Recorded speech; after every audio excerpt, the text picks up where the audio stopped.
Next person we're talking to is Edward, calling in from Canada. Edward, what's going on? Hi, how are you? How are Good, you doing, awesome. guys? Doing good. Thanks for asking. What's going on? I think this is my first time calling in the show.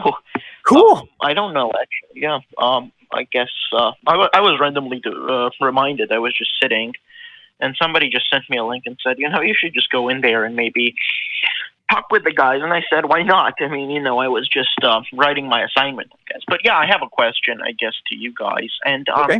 This is a question I ask to people. And this question basically pertains to general problems that I think you have, which is, I want to ask you, how do you know that God isn't deceiving you to make you believe that he doesn't exist? How do I? Well, so I would say that you would have you could have an infinite amount of those types of ideas, right? I could imagine we go Descartes' demon. I could be tricked by all sorts of different things. So to answer your question of how do I know it's not that?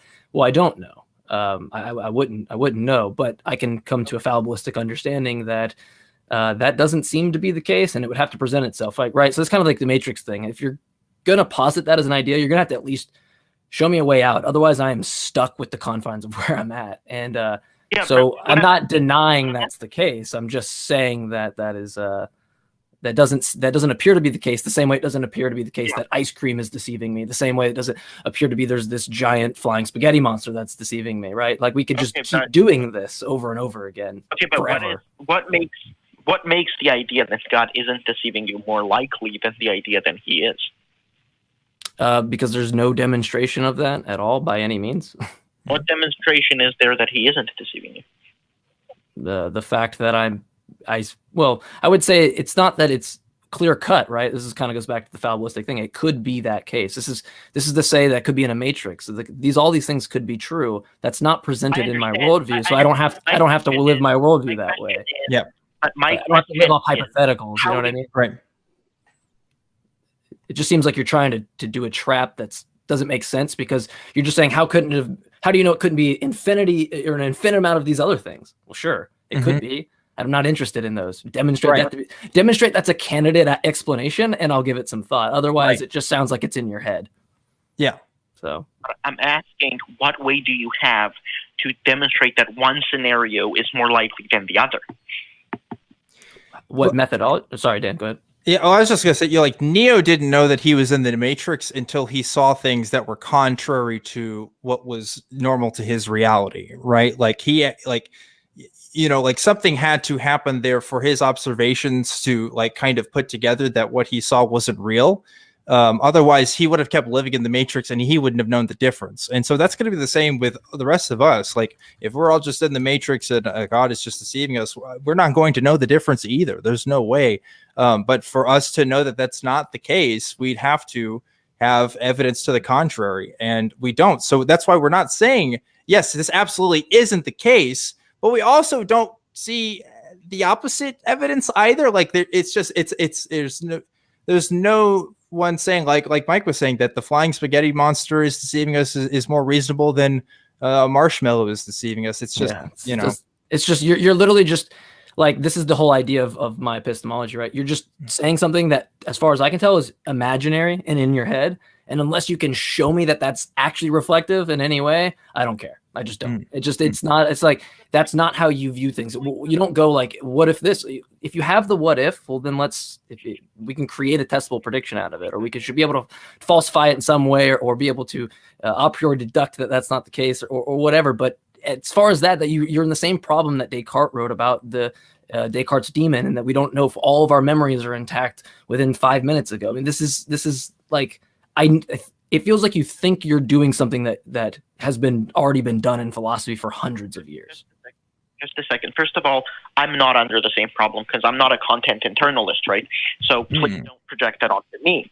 Now, but the second problem is that you, in the first sentence, concede global skepticism and then make knowledge claims. So I'm asking you, how is knowledge compatible with global skeptical worldview? You don't seem to understand this concept. You don't seem to understand what it means to have fallibilistic knowledge. Do you know what a fallibilist is? It's not fallibilism has nothing to do with global skepticism. Global skepticism. No, it's when did I wait, hold on. What's when Let's take this one at a time. So I'm saying if I have knowledge and I'm saying it's fallible, what does that mean to you?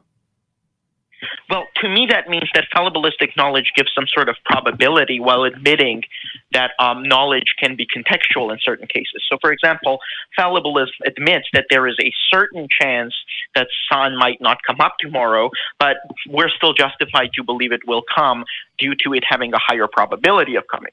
That's the basic idea of fallibilism.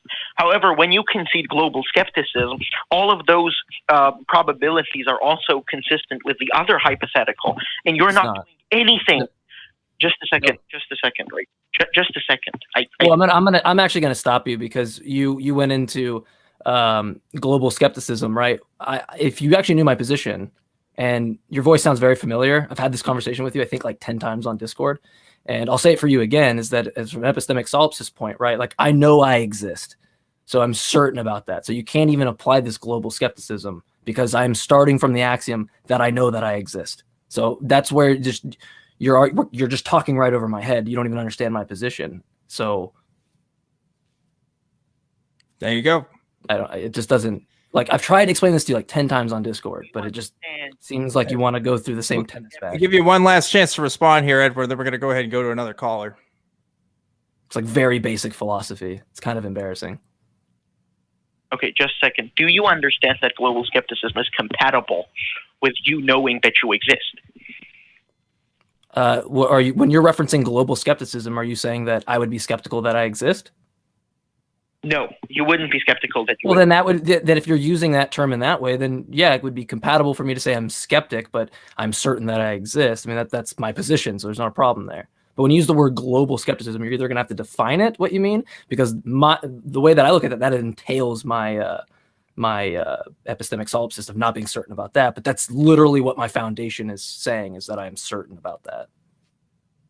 Okay, good. So now I want to ask you, how do you make any knowledge judgments about it being more likely that God isn't deceiving you than it being more likely that he is? How do you know which one's more probable? Okay, so it's not demonstrated. So there is a data set of 0 for me to be able to even to say that would be the case. Like, just like the infinite amount of other things, like ice cream is deceiving me. So there's no basis at all for me to believe that is true. We're not even talking probable over one over the other. Like, I'm experiencing the beyond that aspect. Like, how are you going to say? I would have to literally list infinite amount of things that it could be, and then give a probabilistic assessment. That doesn't make any sense from my position. Yeah, like, it seems like I could just come up with anything. The Mortal Kombat arcade cabinet to me really.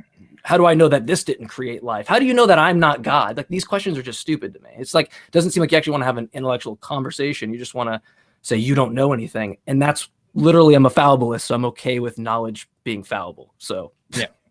We're going to go ahead and go to another caller here. Thanks for calling in and talking to us about this stuff. But yeah, I agree. It does become a bit tiresome because, look, like, yeah, I don't personally, I don't even know if I want to assign a probability of like, oh, is it more likely that I'm being deceived or not? I guess I agree to some extent, like, that I can't make that distinction. But what I do see, like, what I do know is I'm experiencing things, right? Like, I can at least see that, and that is like kind of the data set you're talking about. I'm witnessing these cause and effect of relationships, and yeah, maybe there's something else to it, but it's just the Matrix argument. It's all it is. Just put into his very specific ideology.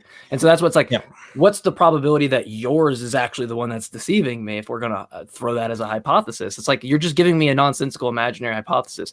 I don't care about your hypothesis if you can't demonstrate it to be true, because just like anything else that I might not know that's imaginary, or that someone's going to just give me conjecture that is the case, I need a mechanism to determine how that is the case.